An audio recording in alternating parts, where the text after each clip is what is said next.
अपने एक नए टॉपिक के साथ आपके सामने हाजिर हुए हैं। ये टॉपिक बहुत ही महत्वपूर्ण है। महत्वपूर्ण, वैसे आप कहेंगे हर टॉपिक ही महत्वपूर्ण है, ये बात सही है, क्योंकि हर टॉपिक जो मैं बता रहा हूँ उस टॉपिक से एक ना एक प्रश्न जरूर परीक्षा में आता है।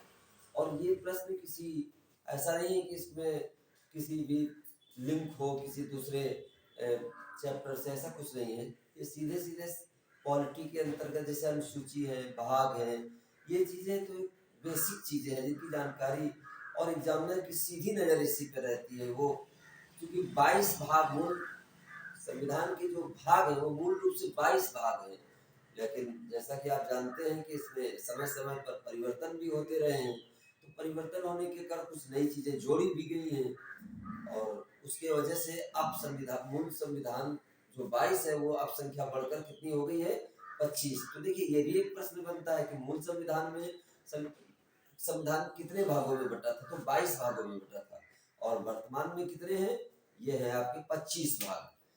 तो अब हम 22 भागों का जो वर्णन है इकट्ठे करेंगे तो आपको दिक्कत भी होगी और याद भी नहीं होगा। इसलिए मैंने इसे 2 भागों में करने का निर्णय लिया, जिससे कम से कम याद हो जाए। एक ही बार में भाग 1 है और इस भाग 1 को आपको अच्छी तरह से तैयार करना है। इसमें भाग 1 जो है, पार्ट 1 जो है, इसमें 12 भागों को हम समाहित करेंगे। 12 भाग कौन कौन, 1 2 3 4 12, और दूसरे जो आएंगे उसमें हम 10 भागों को वो करेंगे।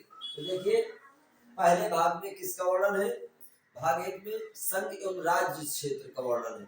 क्या है, संघ एवं राज्य क्षेत्र, संघ एवं राज्य क्षेत्र, राज्य क्षेत्र। अब दूसरे में क्या है, देखिए दूसरे में नागरिकता का वर्णन किया गया है। इसीलिए मैं कह रहा हूँ ये 12 भागों का वर्णन मैंने इसमें किया है और ये 12 और दूसरा पार्ट जो होगा उसमें हम 10 और भागों का वर्णन कर देंगे, जिससे कि आसानी से आपको याद हो जाए। तो दूसरा भाग क्या है, दूसरे में नागरिकता का वर्णन किया गया है। ये कितना है, नागरिकता। नागरिकता आप जानते हैं 5 से 11 तक के अनुच्छेद इसके अंतर्गत आते हैं। भाग 3 में क्या है, इसी तरह भाग 4, भाग 3 में क्या है, मौलिक अधिकार, फंडामेंटल राइट्स। भाग 3 में क्या है, मौलिक अधिकार।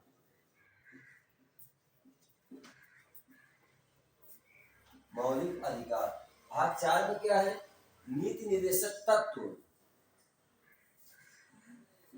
नीति निर्देशक तत्व, नीति निर्देशक तत्व, directive state of DPSP, directive principle of state policy. ये बहुत इंपॉर्टेंट है, 36 से 51 तक, वो जो बाद में हम इसको पढ़ाएंगे एक बहुत। अब ये ऐसे इंपॉर्टेंट टॉपिक है जहाँ से ना एक प्रश्न आना ही होता है परीक्षा। तो देखिए अब देखिए जैसे मैंने अभी आपको बताया था कि थोड़ा सा बढ़े हुए हैं, यानी 25 हो गए, तो ऐसे ही है। देखो भाग 4 में तो नीति निर्देशक तत्व हो गया, और भाग 4 का भी है, ये 4 का जो है, ये यहाँ पर आपको मौलिक कर्तव्यों का उल्लेख किया गया है। ठीक है, यहाँ पर क्या किया गया है, मौलिक कर्तव्य, मौलिक कर्तव्य हो गया। अब आता है आपका भाग 5। भाग 5 में क्या है, संघ का वर्णन है। भाग 5 में क्या है, संघ। और भाग 6 में क्या है, राज्य। भाग 7 में क्या है, प्रथम अनुसूची के भाग खा के राज्य। प्रथम अनुसूची के भाग खा के राज्य, भाग खा के राज्य। हालांकि ये जो 7 नंबर है, आज तक कभी पूछा नहीं गया है। अब आता है भाग 8। 8 में क्या है, 8 में यूनियन क्षेत्र, जो यूनियन टेरिटरी के जो क्षेत्र हैं, या संघ राज्य क्षेत्र जिसे कहते हैं,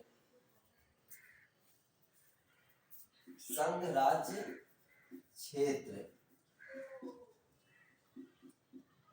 अब भाग 9 में क्या, अब देखो फिर इसमें अंतर आएगा। भाग 9 का, भाग 9 का। तो देखिए इसमें हमें थोड़ा सा मिटना पड़ेगा ये, क्योंकि जब आप इसको पढ़ेंगे तो इसमें बढ़े हुए मिलेंगे। 9 में पंचायतें हैं, 9 में क्या है, पंचायतें हैं। 9 का में क्या है, ये नगर पालिका है, नगर पालिकाएं, ठीक है, नगर पालिकाएं हैं। अब इसके बाद 9 खा भी है, इसके बाद सहकारी समितियां, सहकारी समितियों का उल्लेख किया, सहकारी समितियां, ठीक है। अब इसके बाद आपका भाग 10 है, ये भाग 10 में क्या है, भाग 10 में है आपका अनुसूचित तथा अनुसूचित जाति क्षेत्र, यानी SC/ST एरिया। अनुसूचित तथा अनुसूचित जनजाति क्षेत्र, जनजाति क्षेत्र, यानी सीधे SC/ST एरिया। ये आप याद रखिएगा। भाग 10, भाग 11 के अंतर्गत क्या है, भाग देखो मैंने आपको बताया कि मूल रूप से 22 भाग थे, वर्तमान में उनकी संख्या 25 हो गई है, लेकिन मैं इस भाग में केवल 12 भागों का वर्णन कर रहा हूँ और मेरी पूरी कोशिश होगी कि आपको याद हो जाए। देखिए भाग 10 हो गया। भाग 11 क्या है, संघ एवं राज्य के मध्य संबंध है। भाग 11 संघ एवं राज्य के मध्य संबंध, ये मालूम है, ये अनुच्छेद 245 से 263 तक जाते हैं। ये 263। अब आता है भाग 12। भाग 12 में क्या है, वित्त, संपत्ति, संविदाएं और वाद, मतलब फाइनेंस, प्रॉपर्टी, कॉन्ट्रैक्ट्स, सूट्स।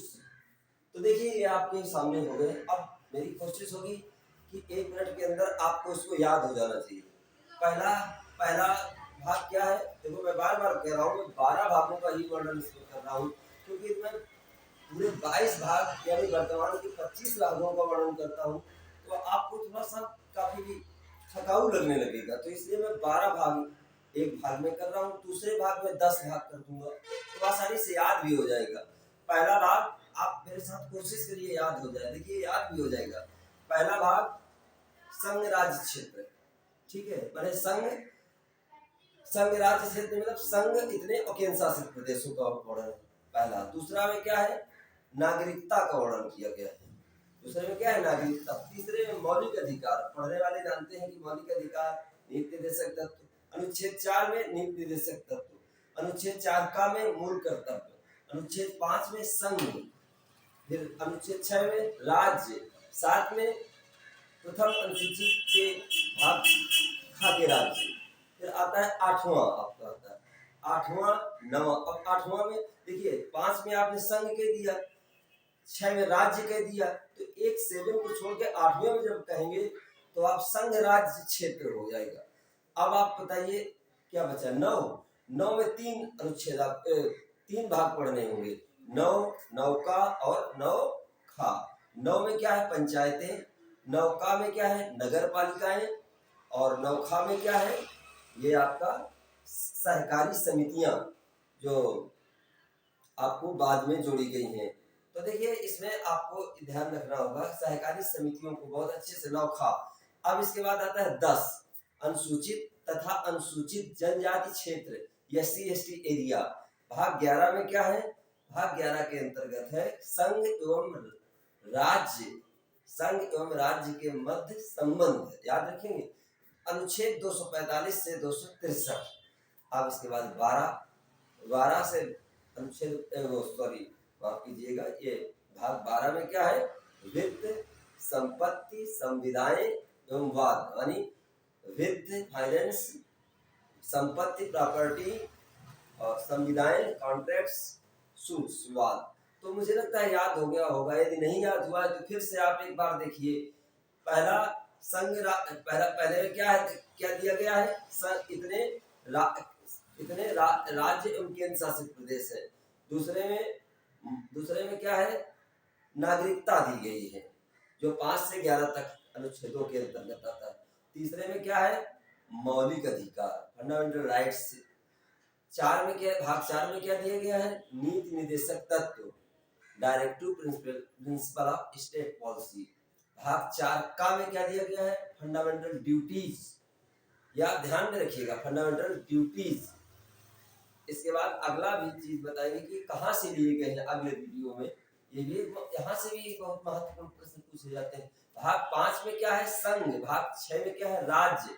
भाग 7 में क्या है, प्रथम अनुसूची के अंतर्गत भाग खा के राज्य। 8 में क्या है, 8 में संघ राज्य क्षेत्र। 9 में क्या है, 9 में पंचायतें। 9 का में क्या है, नगर पालिका। और 9 खा में क्या है, सहकारी समितियां। 10 में अनुसूचित तथा अनुसूचित जनजाति क्षेत्र यानी SC/ST क्षेत्र। और भाग 11 में क्या दिया गया है, संघ एवं राज्य यानी जो यूनियन और स्टेट्स के मध्य जो रिलेशन है, संबंध है, आर्टिकल 245 से 263 तक। और भाग 12 के अंतर्गत क्या है, ये आप ध्यान रखिएगा, वित्त, संपत्ति, संविधाएं एवं वाद। अब आपको मैं एक बात और कहना चाहता हूं कि मैंने पिछले उसमें आपको अनुसूचियां बताई थी और अनुसूचियां याद हो चुकी होंगी, 2 से 3 बार देखा होगा। यदि आपका इंटरेस्ट होगा, सबसे बड़ी बात तो इंटरेस्ट की है, तो जरूर याद हो गया होगा। तो आप इसी तरीके से इनको तुरंत करते जाइए और आप पूरी तरीके से याद।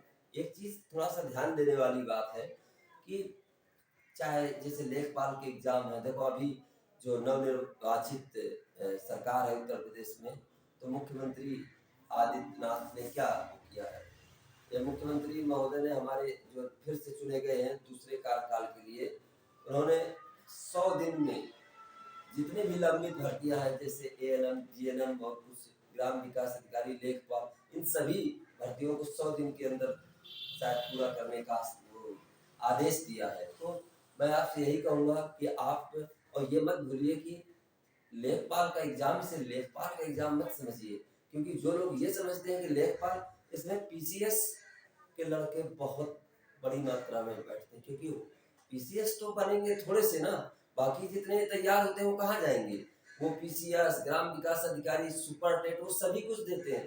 तो इसलिए आपका कंपटीशन केवल सुपर टेट में ही लड़कों से नहीं है, आपका कंपटीशन PCS, और वो आपसे, चूंकि उनके पढ़ने का ढंग थोड़ा विस्तृत होता है और आप लोग बस थोड़ा सा ऊपर पढ़ना पसंद करते हैं। यही जैसे हमने अनुसूचियां बताई, अनुसूचियों में बस क्रम से पढ़ लिया कि इसमें ये है, इसमें ये है, लेकिन जब PCS की तैयारी करने वाला कोई छात्र पढ़ता है तो उसके अंदर तक घुसता है। तो इसलिए मेरा आपसे एडवाइस यही है कि आप बहुत अच्छे तरीके से ये 12 भाग आप अच्छे से तैयार कर लीजिए। यदि आपको, मैं बार भूल जाता हूँ, लेकिन फिर भी आप इस बात को बिना कहे कर दीजिए कि यदि आपको ये वीडियो पसंद आए, आपके काम का हो, तो लाइक, शेयर एंड सब्सक्राइब जरूर कर दीजिए। Thank you.